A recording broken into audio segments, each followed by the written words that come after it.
지난 2월에 한국에서 이 감염병으로 첫 번째 사망자 나오고 난 후 많은 이 감염 전문가들은 얘기했습니다. 따뜻한 봄이 오면 많이 사태가 완화되고 좋아질 거다. 이제 본격적인 여름이 시작이 되면은 진정이 될 거다. 그런데 지금 여름이 다 지났고 10월 셋째 주일을 맞았습니다. 그런데 우리 주변에서 또 이렇게 확진자가 막 나오면서 아시는 대로 가까이 있는 중학교, 고등학교 일부 폐쇄하고, 네. 요즘 이렇게 뉴스나 이렇게 잘 들어보면 방역 전문가들이 그렇게 얘기합니다. 혹시 이제 늦가을로 접어들면서 겨울에 감기 걸리면은, 독감 걸리면 이게 굉장히 취약하답니다. 그러면은 혹시 우리나라도 저 유럽이나 미국처럼 코로나 바이러스 19의 그 폭풍 속에 휘말리는 거 아니냐. 이제 그런 두려움들을 다 가지고 있어요. 네. 그래서인지 제가 우연히 KBS 코로나 블루라고 하는 그 특집 이렇게 보니까요. 거기 정부 책임자 나와가지고 얘기합니다. 코로나 블루라고 하는 신조어가 생겼답니다. 그러니까 우리가 생각하는 것처럼 우울증 환자는 아니고요. 병원에 가서 치료를 받는다든지 전문 상담가에게 찾아가 가지고 상담으로 도움받는다든지 그건 아니지만은 그냥 집안에서 이 전염병 때문에 우울감에 붙들려 있는 사람들이 전년 대비 4에서 5배가 증가를 했다는 거예요. 네. 이 앞이 안 보이니까요. 이럴 때 하나님은 무슨 일을 하실까? 그런데 하나님은 사실은 오늘 본문 말씀에도 등장합니다마는 쉬지 않고 그분은 아주 중요한 일을 하고 계세요. 특별히 이런 전염병 재난이나 더 심한 전쟁 같은 것이 일어나면요, 그때는 아주 중요한 시간이에요. 예를 들어서 우리 인류사를 보면 이제 19세기, 20세기 초엽까지 얼마나 사람들의 마음이 높아졌는지 몰라요. 하나님이라고 하면 듣기 싫어했어요. 내가 신인데 무슨 하나님이 필요하냐 이렇게 생각했어요. 하나님 나라 하면 정말 기분 나빠했어요. 이 세상 나라가 하나님 나라지 무슨 엉뚱한 소리 하고 있냐 이렇게요. 그런데 제1차 세계대전, 제2차 세계대전, 우리 한반도에서는 5년 후에 한국전쟁이 터져버렸어요. 그때에서 사람들은 깨닫는 거예요. 우리 인생이 얼마나 무지몽매한지, 이 세상의 철학과 사상이라고 하는 것이 얼마나 거짓된지, 우리처럼 같은 민족끼리 총뿌리를 겨누면서 그렇게 많은 사상자를 내면서 우리는 이게 사람인가 짐승인가. 야, 죄인이구나. 우리는 너무 연약하고 너무 죄가 많은 인생이로구나. 똑같아요.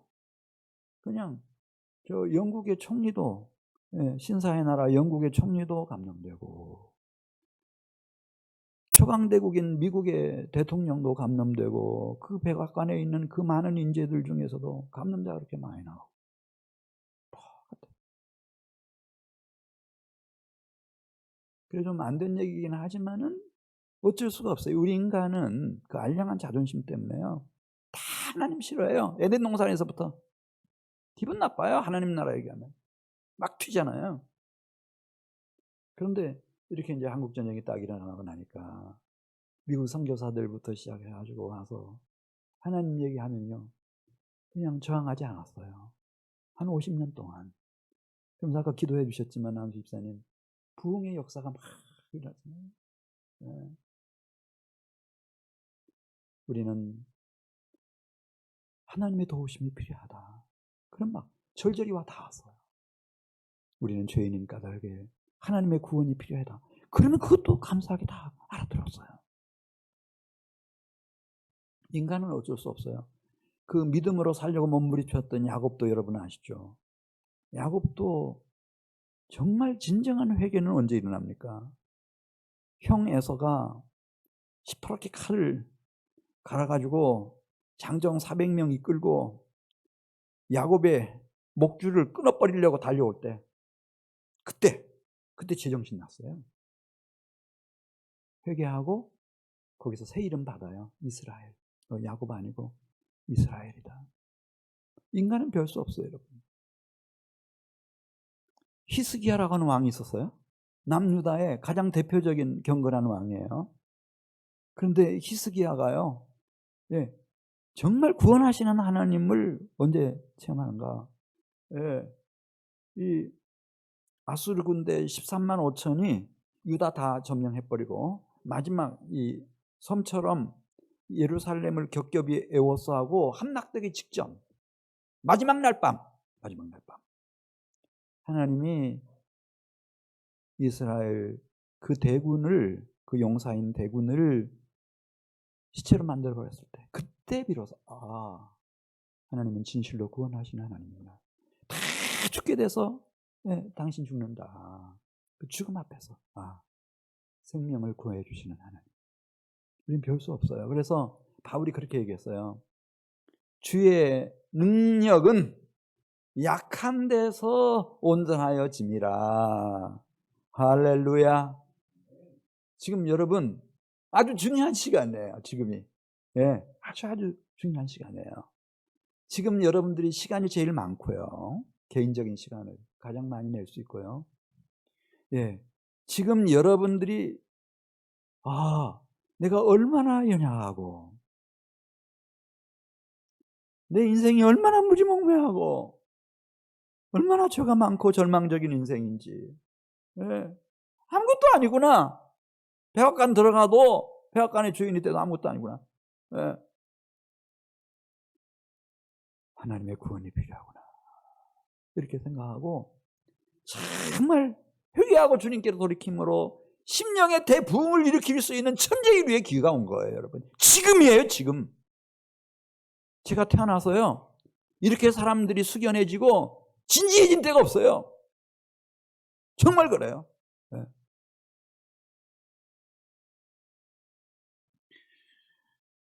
우리 인간은 에덴 동산에서부터 지금까지 연약했고 피조물이니까 허물도 죄도 많은 구원이 필요한 존재다. 구원이 필요한 존재다. 그래서 성경 66권 중에 이 구원이라고 하는 테마만 하나 집중적으로 딱 뽑아가지고 다룬 책이 있는데 그게 따라서 하세요. 로마서 마지막 장 16장 마지막 단락 25절부터 27절까지. 그러다 보니까 이 세 절밖에 안 되는 이 속에 로마서 1장 1절부터 16장 24절까지 다 이게 압축되어 있거든요. 이게 쉬운 말씀은 아니에요. 아니, 이렇게 돼 있잖아요. 영세 전부터 감추어졌다가 이제 나타내신 바 되었으며 영원하신 하나님의 명을 따라 선지자들의 글로 말미암아 그렇게 말했어요. 이 하나님의 비밀이 있었는데 그냥 몰라요. 마귀도 모르고 사탄도 모르고 이 세상의 군왕들도 모르고 현자들도 모르고 아무도 모르는 이 신비의 계시 이 비밀이 있었어요. 이 비밀이 있었는데 이 비밀을 하나님께서 조금씩 풀어내시기 시작했는데 영원하신 하나님의 명령을 따라 선지자들이 그러니까 모세부터 그 이전에 아브라함부터 말이죠. 노아부터 그 이전에 아벨부터 그때부터 주님께서 이렇게 선지자들을 통해서 하나님의 신비의 계시를 조금씩 풀어내셨어요. 그래가지고 그게 너무 중요하니까 글로 쓰라고 했다는 거예요. 글로 써서 지금까지 전해준 게 뭔가 구약 성경이에요. 구약성경. 구약성경. 아니, 영세 전부터 감추어졌다가 이제 나타내셨다고 그랬어요. 그러니까 사실은 왜 아담과 하와를 만드셨나? 왜 이 지구와 우주 세계를 창조하셨나? 영세 전부터 하나님이 마음속에 품고 있는 신비의 계시, 이걸 에베소서에서 경륜이라고 했는데, 경륜이라는 뜻은 우리 알기 쉽게 평이한 말로 풀면 플랜이라는 뜻이에요. 계획이 있었다는 거예요. 하나님 계획. 그 계획 속에 있어요. 계획 속에. 네. 계획 속에 지금 이런 전염병, 재난 사태, 이것도 들어가 있고요. 사람들이 이제 하나님 떠나면은 핵전쟁도 할 수 있어요, 여러분. 그러면 그런 일이 없어야 되겠지만, 정말 하나님이 그냥 허용하신다면은, 네, 그런 일 없어야 되겠죠. 네. 모든 일들이 다 이렇게 주님의 플랜 속에 있는데, 그래서 오늘 이 본문 말씀을 우리가 이해하기 위해서 세 가지 질문을 해야 돼요. 그 하나님의 신비의 계시가 뭐냐? 이것을 한 단어로 복음이라고 말했어요. 네, 26절 마지막에 나오죠. 이 복음이에요. 복음. 복음이 뭐냐? 이 질문 하나 해야 하고요. 그 다음에 두 번째는 이 복음이 능력이 있다는 거예요. 너희를 이 복음으로 능히 세우실, 견고하게 세우실 그리스도 예수의 품 안에다가 하나님의 나라까지 영원히 견고하게 세우실 능력, 그 복음의 능력이 뭔가. 그 다음에 세 번째는 이 복음은 영광이라고 그랬어요. 하나님의 영광. 네, 세세 무궁토록 찬란하게 빛날 거룩한 하나님의 영광. 그래서 자, 오늘 첫 번째 질문, 복음은 무엇인가? 25절 말씀 보겠습니다. 25절 보시면 이렇게 시작되죠. 나의 복음과 예수 그리스도를 전파함은, 이렇게, 이게 동격이라고 그래요. 그러니까 이 문장의 주어가 나의 복음과 예수 그리스도를 전파함, 이게 주어예요. 그래, 복음이라고 하는 게 뭔가? 예수 그리스도를 전파하는 거다, 이렇게 풀어서 써준 거예요. 복음이 영어로 풀면 굿뉴스인데, 그냥 사람들의 굿뉴스 말고, 어느 국가나 어느 시대의 최고의 빅 굿뉴스 말고, 이 하나님의 복음입니다. 그리고 그 하나님의 복음은 예수 그리스도를 전파하는 것입니다.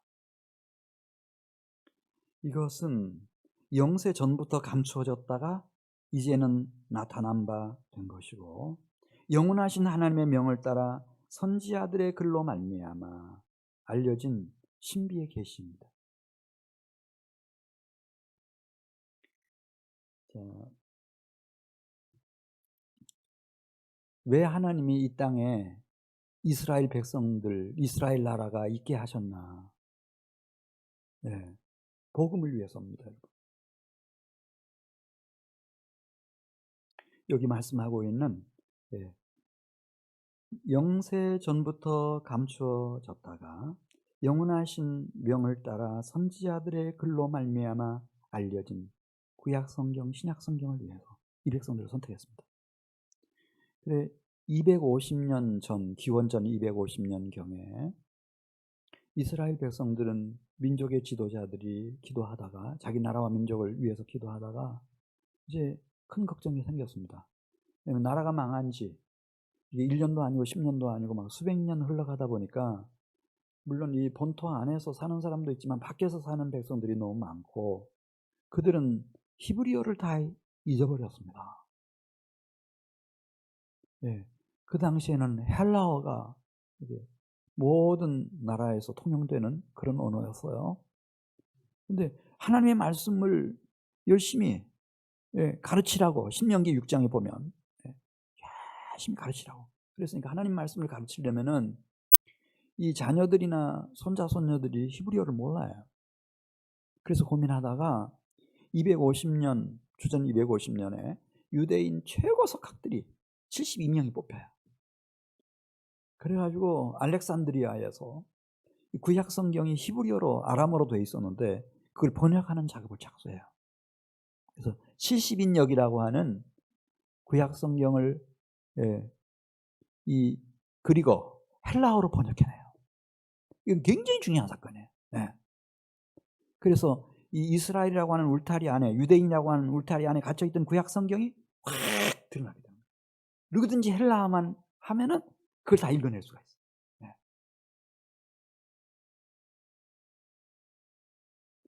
그걸 위해서 하나님이 이스라엘 나라를 세우셨어요.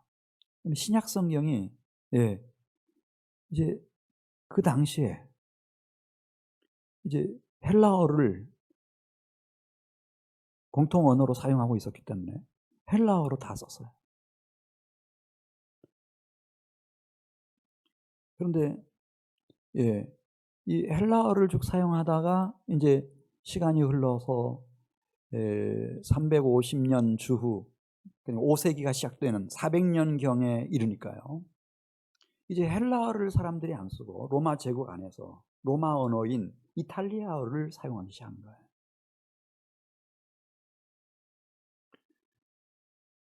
왜 하나님은 카톨릭을 일으키셨을까? 이거 위해서. 그래서 사람들이 이제 읽을 수 있도록 우리가 이 그릭어가 아니고 이 라틴어로 성경을 번역해야 되겠다. 그래서 최고의 석학들이 모여가지고요. 번역을 했어요. 유대교의 경전인 구약 성경도 헬라어로 되어 있지만 다시 라틴어로 번역하고 신약 성경도 다시 번역하고 그것이 이제 5세기가 시작되면서 인류 역사 무대에 등장하게 된 벌게이트라고 하는 라틴어 성경책이에요. 그거 하나예요.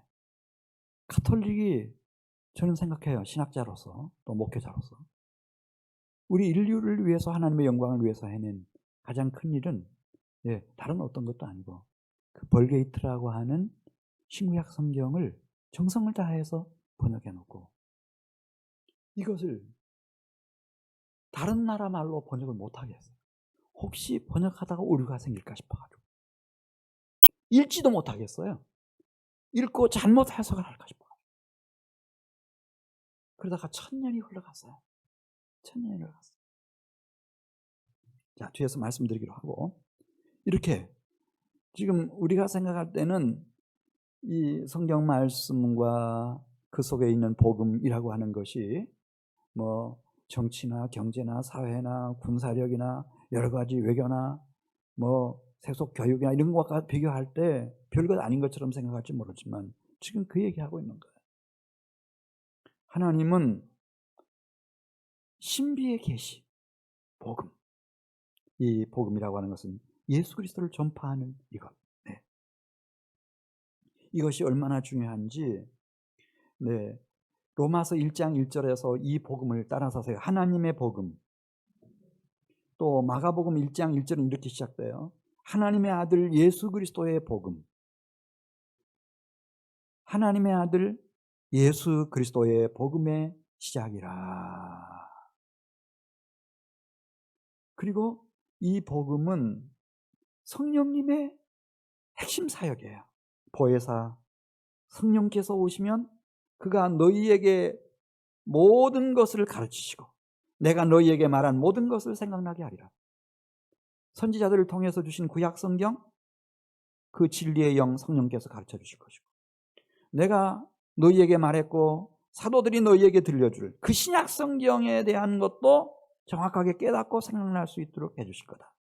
그러면서 이 복음이라고 하는 것은 성부 하나님과 성자이신 하나님의 아들 예수 그리스도와 삼위 성령님의 가장 핵심적인 사역이라고 하는 것을 우리에게 보여주고 있습니다. 그런데 오늘 25절 말씀 보면 이 복음을 설명하면서 복음은 예수 그리스도를 전파함, 그렇게 정의를 내렸어요. 예수 그리스도, 복음의 콘텐츠, 그 내용은, 진리는 하나님의 아들 예수 그리스도이시고요. 그리고 이 복음이라고 하는 말은 예수 그리스도를 전파하는 거예요. 소리로, 목소리로 확실히 아는 사람이 정확하게 충분히 알아들을 수 있도록 전해주는 증언. 그래서 만일 나팔이 분명하지 못한 소리 내면 누가 전투를 준비하겠는가? 이것을 안 침례 요한은 예수님을 증거하는 증인으로서 나는 광야에서 외치는 자의 소리다. 두 증인의 입으로나 또는 세 증인의 입으로 그 사건을 확정지어라. 증인이 중요하죠. 네. 얼마 전에 해수부 공무원 피살 사건이 일어났잖아요.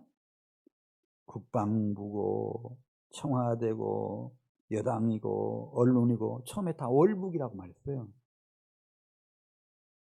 근데 며칠 후에 친형이 나타나가지고 우리 아우가 월북할 사람 아니라고 했네요. 근데 또 며칠 있다가 사망자의 친아들 고등학생이 대통령한테 편지 보냈어요. 월북이라고 그렇게 했는데 우리 아버지 명예 좀 대통령님 돌려주세요. 그렇게 했어요.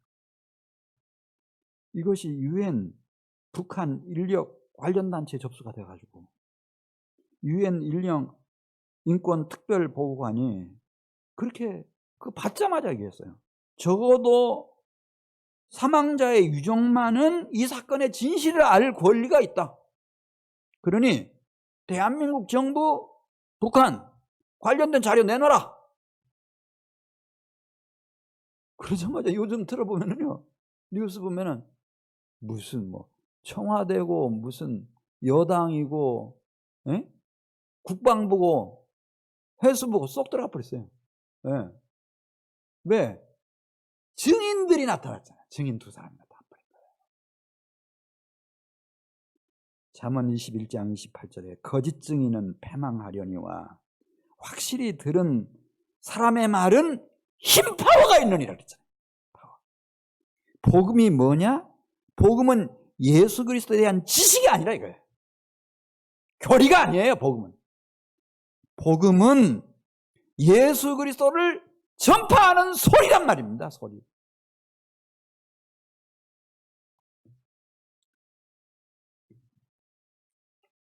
신비하게도 복음이 소리, 나의 목소리, 증인의 증언으로 선포가 되면요, 이게 힘이 있다니까요.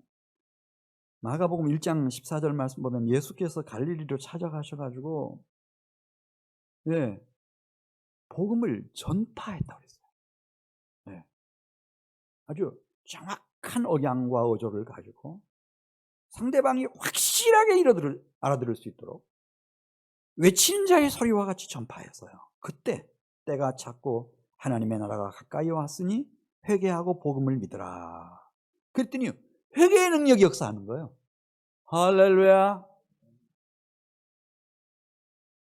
고등학교에서도 안 되고 대학교에서도 안 되고 박사학위 받아도 안 됐는데 이 복음이 선포가 되면요, 신기한 거예요.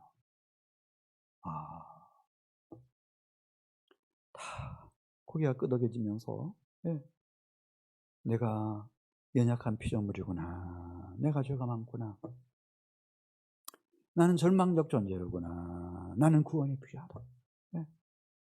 구원이 필요하고 말고. 그러면서 이대로 살면 안 되지. 금년도 몇 달 안 남았는데 내가 이 땅에 얼마나 머물다 떠날지 모르겠는데 이대로 살면 안 되지. 그래서 이렇게 회개하는 마음. 그 예수님을 믿으면 마태복음 4장 23절에서 예수님이 여러 갈릴리 지역을 찾아다니시면서 회당에 들리셔가지고 구약 성경을 가르치시고 결론은 천국 복음을 선포하시는 거예요. 그러면은 거기서 회개하고 믿는 사람들은 병이 나아요. 귀신이 떠나갑니다. 예. 간질 병에 걸렸던 사람들이, 중풍병자들이 깨끗하게 다 회복돼요. 할렐루야. 그래, 예수님이 당신 제자들에게 말씀하셨어요. 너희는 온 천하에 다니며 만민에게 복음을 전파해라. 예. 그냥 어설프게 이렇게 하지 말고 정확하게, 힘차게 외치는 자의 소리가 돼요. 복음을 전파해라. 그럼 두 가지 현상이 나타날 거다. 하나는 하나님? 하나님은 뭐가 필요해? 내가 신인데. 이런 사람. 하나님 나라? 웃기고 있네. 지금 내가 하나님 나라 같은 곳에 살고 있는데 그게 하나님 나라지. 이렇게 믿지 않는 사람. 또 복음을 선포하면 이 복음 앞에서 회개하고 복음을 믿는 사람이 있겠는데, 복음을 믿는 자들에게는 표적이 따른다는 거예요. 예수님뿐만 아니라 예수님의 제자들이라도 나가서 복음을 전하면 그 복음이 선포되는 곳에서 귀신들이 쫓겨나가고, 회개하고 그들이 기도하다가 새 방언을 받고, 뱀을 집어 올리고, 무슨 독을 마실지라도 해를 받지 아니하고, 병든 사람에게 손을 얹고 안수기도 하면 병이 떠나가고. 그 제자들이 진짜 그렇게 예수님 승천하시고 난 후에 해봤어요. 제자들이 나가 두루 전파할세. 전파할세. 그냥 자기 기억력 속에 간직하는 게 아니고, 성경책 속에 담아둔 게 아니고, 전파할세. 내 입술을 열어서 내 목소리로 내가 증인이 돼서 경험한 바를 증언으로 외치는 자의 소리로 말할 때 주께서 함께 역사하사 표적으로 말씀을 확실하게 증언하시니라. 여러분, 우리가요, 이 기독교를 무슨 결이나 사변으로 생각하면 안 돼요. 그 맥이 없어요. 아무런 재미도 없고 예수 믿는 맛도 모르고. 복음이라고 하는 것은 하나님의 아들 그리스도 예수를 전파하는 것이에요. 내가 부부로 만났습니까? 가족으로 만났습니까? 친구로 만났습니까? 같은 지역에서 살아가는 이웃으로 만났습니까? 그들에게 오늘날 이 환난이 왜 닥쳤습니까? 하나님이 나로 하여금 복음을 전파할 수 있는 기회, 그 영혼이 구원받을 수 있는 기회 지금 만들어가고 계시는 겁니다, 여러분. 왜 한국 전쟁을 하나님이 이 땅에 주셨습니까? 그 한국 전쟁 때 다 미국 군인들이 와가지고요, 대흥 침례교회도 세우고, 서울 침례교회도 세우고, 부산 침례교회도 세우고, 부산 침례병원도 세우고, 교회 진흥원도 세우고, 침례신학대학도 세우고, 다 했어요. 다 했어. 다 그렇게 하는 거예요. 복음 전하시려고. 지금 3,000개가 넘습니다. 할렐루야. 복음 전하시려고. 6.25 전쟁이 아니었으면 미국 군인들이 여기 들어올 필요 없죠, 여러분.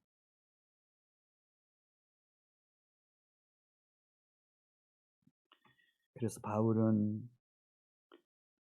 로마서 15장 18절에서 하나님이 기적같이 자기 생애를 써주셨어요. 그래서 예루살렘에서 시작해서 시리아로 해가지고 저 소아시아까지, 헬라, 마케도니아까지, 그리고 아드리아 해라고 하는 바다만 건너면 로마인데 유고슬라비아까지, 성경에 일루리곤이라고 나오는데 거기까지 다 복음을 정말 뜨겁게 전하게 해주셨어요. 어떻게 그렇게 됐는지를 정리했어요. 이렇게 말해요. 그 일은 어떻게 일어났는지, 그 일은 첫째가 말이에요. 증언, 말과, 그리로 그 말의 진정성을 담보할 수 있는, 증거할 수 있는 행위로 그 복음이 선포될 때 기사의 능력이 나타나고 성령의 능력이 역사해서 이 일루리곤까지 그리스도의 복음을 내가 편만하게 전할 수 있었다.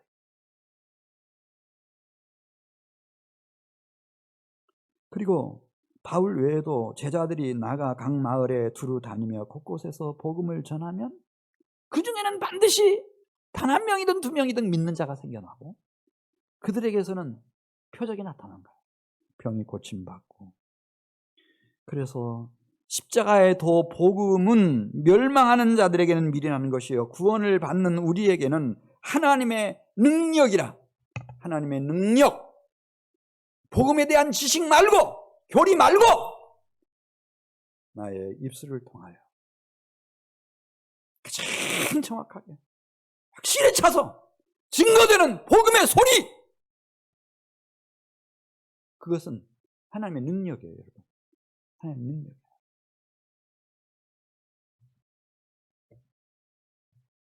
이거 여러분들이 잘 선하게 쓰고 가셔야 돼요.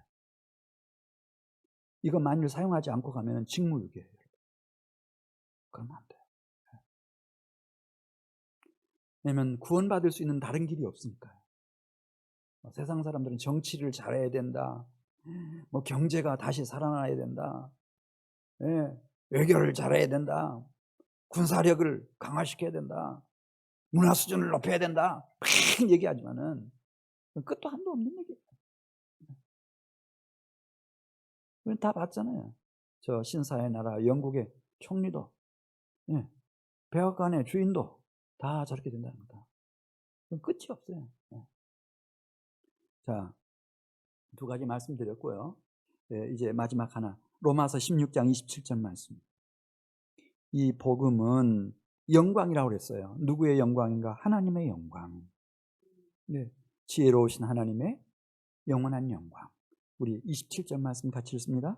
지혜로우신 하나님께 예수 그리스도로 말미암아 영광이 세세 무궁하도록 있을지어다. 아멘. 진실로. 진짜 그렇다.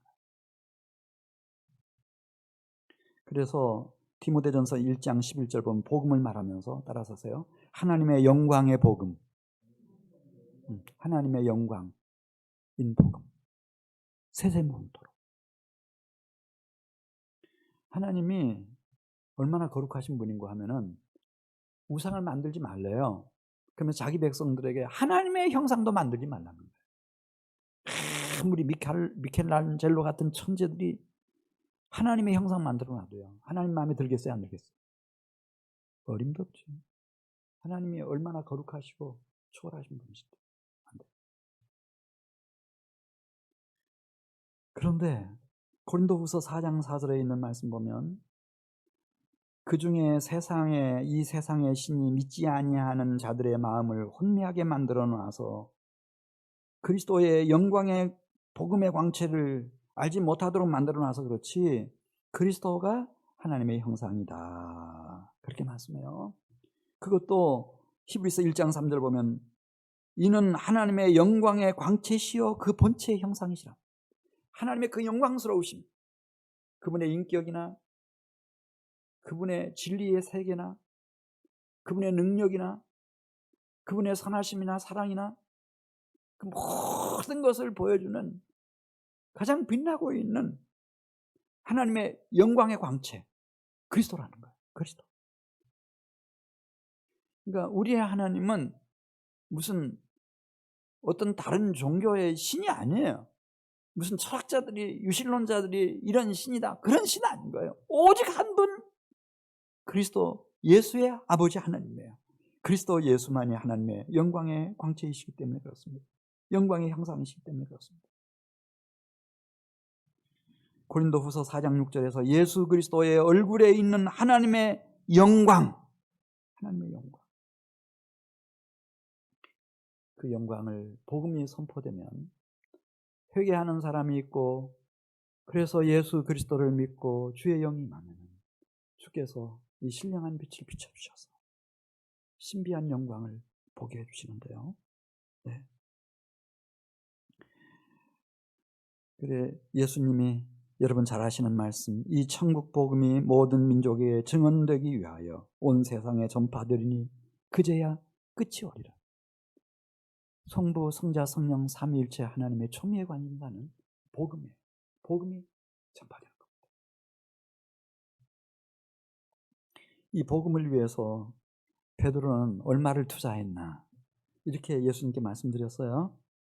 주님, 저희가 모든 것을 버리고 주님을 지금 따르고 있습니다. 그러니까 그 주님을 따른다는 의미를 예수님이 이렇게 풀어서 정확하게 설명해 주셨어요. 나와 복음을 위하여. 그렇게. 나는 복음이에요. 하나님의 복음, 영광의 복음. 나와 복음을 위하여. 집, 형제, 자매, 어머니, 아버지, 자식 전토를 벌인 자는 현세에 100배로 받을 것이고 내세의 영생을 얻지 못할 자가 없을 거다. 그렇게. 네. 이게 하나님 뜻이에요. 신비의 계시예요. 이 세상에 하나님의 형상대로 지음받고 선택받아 하늘 백성이 되어 하나님의 영광의 복음, 그의 아들 그리스도 예수의 복음을 위해서 아낌없이 내가 바치고, 하나님은 그 영혼을 기억하셔서 100배로 현세에서도 축복하시고 하나님의 나라에서 영생 복락을 누리게 해주시는 그런 높은 수준의 사랑의 관계와 사귐으로 들어가는 것. 바울은 무엇을 투자했나? 이렇게 말합니다. 사도행전 20장에서 보라, 이제 나는 성령에 매여 예루살렘으로 가는데 거기서 무슨 일을 당하는지 알지 못하노라.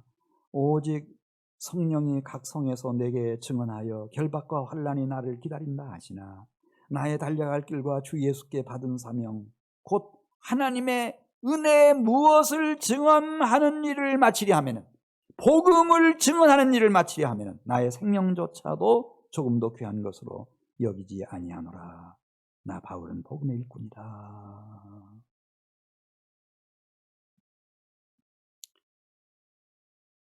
네.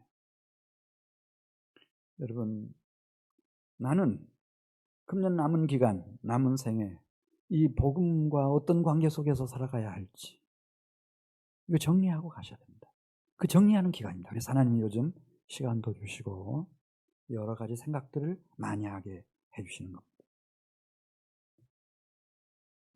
이제 마지막 말씀드리고 마치겠습니다. 그 카톨릭 교회가 성경을 우상화했습니다. 숭배에 대해서. 성경 읽지 말아라. 읽다가 잘못 해석하면 이단으로 빠진다. 더더군다나 이 성경을 자신들의 모국어로 번역하지 말아라. 오류가 생기면은 이건 하나님 말씀인데 큰일 난다. 벼락 맞는다. 그런데 그렇게 한 지 1000년이 지났어요. 이제 주후 1300년대가 끝나갈 무렵, 14세기가 끝나가는 무렵이었습니다. 하나님이 그 영국 땅에다가 한 사람을 보내요. 위클리프라고 하는 한 사람을 보내는 거예요. 그는 옥스포드 대학을 졸업했어요. 영국의 명문이죠. 네. 최고의 명문. 그리고 워낙 탁월한 학생이어서 그 대학의 신학 교수가 돼요. 그리고 국왕 궁정 사제로 임명을 받았어요. 이 사람은 도서관에 들어갈 수 있어요. 그리고 강의 준비를 해야 되니까 성경을 읽을 수 있는 거예요. 성경을 읽어 내려가다가 놀라운 사실을 발견했어요. 가톨릭도 아니고 정교회도 아니고 이 복음서 속에, 신약 성경 속에, 구약 성경 속에, 성서 속에 복음이 있는 거예요. 하나님의 복음, 그의 아들 그리스도 예수의 복음, 성령이 이 땅 위에서 펼쳐나가시는 그 영광스러운 복음이 있는 거예요. 복음을 설교하기 시작했어요. 가르치기 시작했어요. 그러다가 어느 순간에 딱 깨달았어요. 내가 계속 사는 게 아니고 나도 언젠가는 이 세상을 떠나가겠는데 그럼 어떡할까?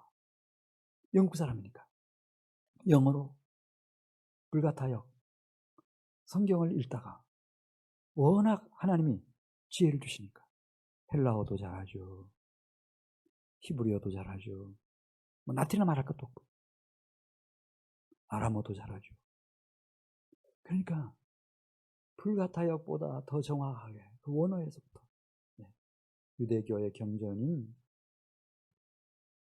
구약 성경으로부터 신약 성경으로부터 번역을 시작했어요. 그리고 신약을 번역하고 구약을 번역하다가 세상을 떴는데 나중에 이게 알려진 거예요. 위클리프가 성경에 손을 댔다, 번역을 했다. 이제 어떻게 해요? 이게 한 30년 되어갈 무렵에 알려져요. 무덤을 열어가지고요, 그 시체를 끄집어내서 그가 번역했던 성경과 함께 시체를 불질러버려요.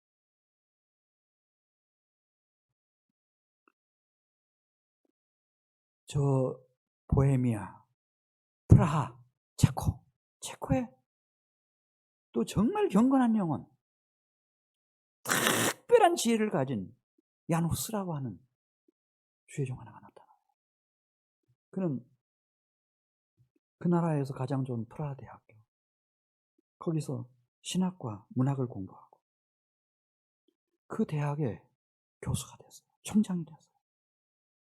그리고 사제로서 가장 비중 있는 베들레헴 성당의 주임 신부로서 하나님의 말씀을 가르치다 보니까 성경을 대하게 된 거예요. 일반 신부들이 잘 대하지도 못하는 성경을 읽어내려가다가 그 성경 속에서 위대한 광명을 발견했어요. 복음이라고 하는 광명을 발견한 거예요. 복음을 자기 나라 말로 설교하고, 그리고 체코어를 잘 통일, 한글, 문법을 만들어내가지고, 이 체코 말로 성경을 번역했어요.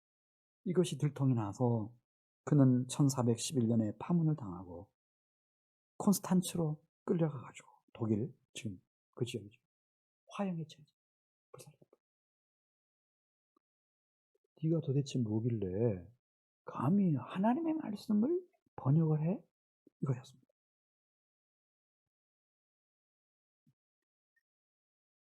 그러고 난 후 영국 땅에 또 한 사람의 인재에게 주의 영이 임해버렸습니다.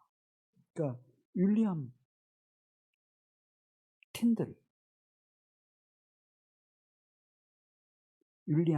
틴데일이라고도 그렇게 말합니다. 옥스퍼드 대학 출신입니다. 거기서 석사까지 다 공부하다가 성경을 대하게 됐습니다. 그래서 1519년에 캠브리지 대학으로 옮겨가지고요, 거기서 성경 연구에 집중합니다. 그리고 그는 이제 확신을 가져야 됩니다.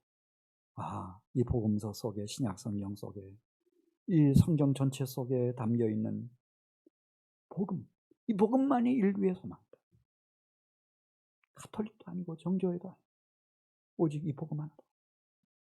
번역을 해야 되는데 번역을 하면은 화형당합니다. 살아남지를 못합니다. 그래서 참 유럽으로 떠돌다가 신약 성경을 마침내 번역해가지고 독일에서 출판을 해가지고 영국으로 들여보냈어요. 그리고 구약 성경을 번역하던 중이었는데 체포됩니다. 네덜란드로 끌려가가지고 화형이 치여집니다. 불살라집니다. 마르틴 루터도 생명을 걸고 독일어를 만들어가면서 신약 성경을 번역하고 성경을 번역합니다. 왜? 그들은 신기했습니다. 복음서와 성경을 읽어내려가면 거기 복음이 있는 겁니다. 복음 때문에. 오늘날 우리가 이렇게 편안하게 앉아서 성경을 읽고 성경 말씀을 듣고 하는 것을 우리 한국어로, 이것을 흔한 일로 생각하면 안 됩니다.